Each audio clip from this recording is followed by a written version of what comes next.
Bienvenue sur le réseau Cybersavoir. Ce vidéo a comme intention de vous présenter votre compte, mais particulièrement votre profil, autrement dit, comment personnaliser votre apparence dans le réseau Cybersavoir.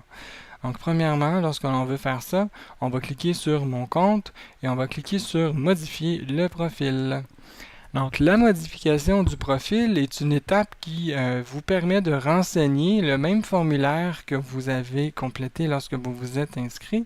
Par exemple, en faisant des modifications mineures telles que votre nom complet. Dans nom complet, ici, on préfère que les membres inscrivent leur nom complet. Mais ici, en fait, dans le cas de ce compte pédagogique, c'est un membre de test.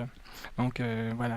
Le nom de l'établissement qui est obligatoire. Si vous êtes dans une école, vous inscrivez ici son nom. Si vous faites partie du réseau Cybersavoir, c'est-à-dire si vous êtes en fait plutôt membre d'une équipe école qui fait partie du projet Cybersavoir, vous cochez oui. Dans le cas contraire, vous cochez non.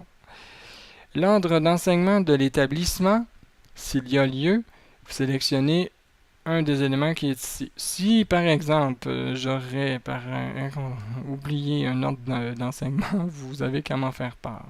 Même chose pour le cadre d'emploi.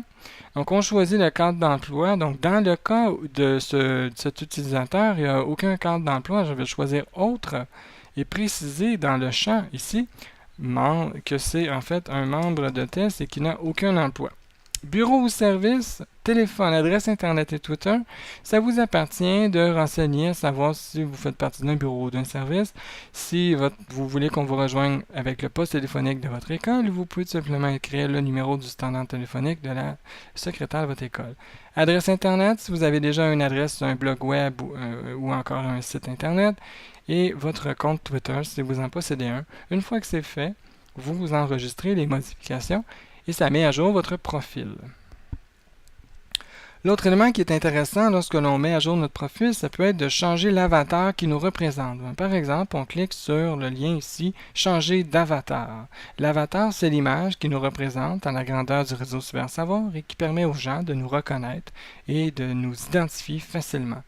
Pour ce faire, on fait parcourir. On a le droit d'utiliser une image JPEG, une image GIF ou une image PNG. Principalement une image prise par une caméra web d'ordinateur ou encore un appareil photo standard va très bien faire l'affaire. On clique sur parcourir, on choisit l'image qu'on veut qu'elle nous représente, on fait ouvrir ou OK ou enregistrer selon les systèmes d'exploitation.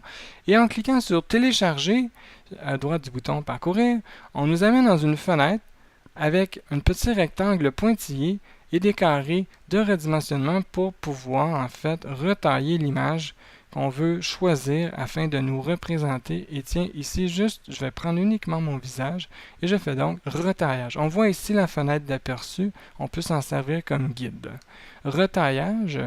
Une fois le retaillage effectué, l'image en fait du membre de test sera mise à jour partout dans la plateforme et de façon instantanée. Suite à ça, dans notre profil, je terminerai en vous mentionnant que vous avez d'abord dans votre profil la possibilité de publier des annonces, de consulter les annonces que vos amis vous ont envoyées, donc c'est dans Activités Amis, ce qui se traduit par l'activité des amis. Activités des groupes dont vous êtes membre, les membres ou les activités ou les mentions que vous avez choisies comme favoris. Par exemple, cette conversation-là, ici, pourrais décider de l'ajouter comme favori et donc suivre dans mes favoris les réactions sur ce commentaire. Je pourrais aussi décider, par exemple, que cette personne, je trouve que ce qu'elle publie est particulièrement intéressant, alors je l'ajoute comme favori et donc dans la section favoris, à ce moment-là, tout ce que cette personne va publier va sortir dans mes favoris. On pourrait également aussi, dans notre profil, consulter la liste des blogs dans lesquels je suis auteur, ainsi que les messages que j'ai reçus, voir la liste de mes amis, la liste des groupes auxquels je suis inscrit, et dernière option mais non la moindre, dans Réglages, modifier le mot de passe de mon compte. On peut également modifier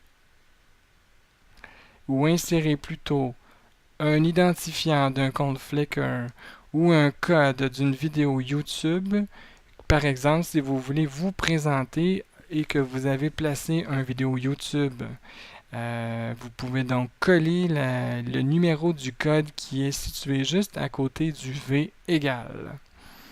On peut également consulter les messages et enfin supprimer le compte. Évidemment, si vous supprimez votre compte, vous pourrez le recréer en utilisant la même adresse de courriel. Merci.